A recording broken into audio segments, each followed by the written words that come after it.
Marcus Haddock, one of opera's leading tenors, was in demand all over the world.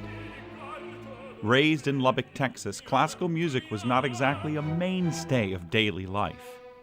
I went to Baylor University as a pre-med student, and I also wanted to take voice lessons, so I studied voice with a private teacher, and he recommended that I work with a lady named Sharon Vickery. She gave me a recording of La Boheme during the Christmas break of my freshman year, and I took it home and listened to it, and I decided at that moment that's what I wanted to do.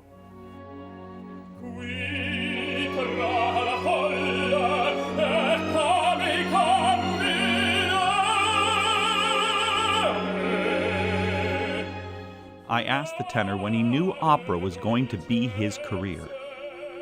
I guess for certain was when I was one of the winners at the Metropolitan Opera National Council auditions. Then I thought, I think this is going to be a career for me. And what a career it was. The Kennedy Center in Washington, LA Opera, San Francisco, Dallas, and of course the Metropolitan Opera. But that was just the beginning. Marcus was a staple in the opera houses of Europe, Glyndebourne, Paris, Rome, Vienna, Antwerp, just to name a few. It was April of 2009. On a rare break at home in Skaneateles, New York, the tenor was getting ready to reprise his role of Werther in Munich when the unthinkable happened.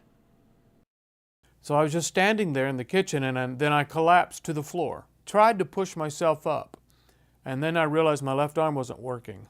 And I thought, okay, I'm going to need someone to at least help get me off the floor.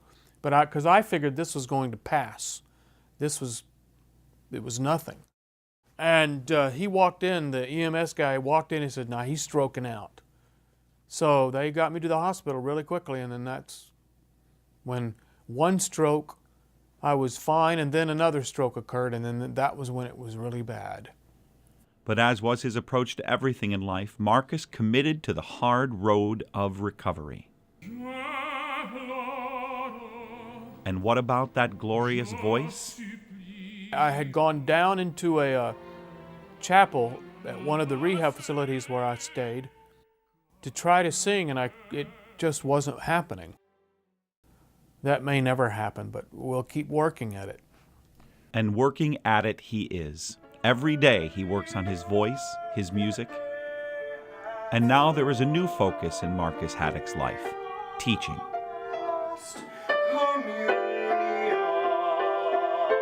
It's different because it's not all about you anymore. It's about that student.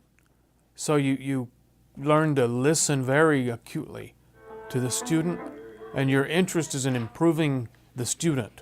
It's a joy just to see some of them that were a little shy maybe and not real sure of themselves begin to come out of their shells because they're starting to get feedback about something that maybe they weren't good at sports, but then something all of a sudden they can sing a little bit and people go, wow, and that excites them, and I love seeing that happen. Marcus also shares his expertise by instructing young artists at the LA Opera in California. Well, the Young Artists with Young Artists Studio at the Los Angeles Opera. It renewed my hope in opera because as long as we are producing singers like us, I heard there, they will continue to produce opera just to give them a place to express themselves so that we can hear those voices. We pride ourselves in the institution of having long-term relationships with artists, and when you develop that kind of relationship, you develop a kind of a trust, and in that trust we want those artists to be able to share their knowledge with our young singers. And so this residency has a dual purpose. One, we get this wonderful artist who can share their knowledge with our young people. And secondly, we're able to bring back a member of the LA Opera family who we weren't sure was going to be able to come back. And so it's really wonderful on both levels. After all that he has been through, I asked the tenor what he thinks of his life now. I feel blessed. There's always that unconquerable spirit, human spirit. and I'm glad to be a part of that.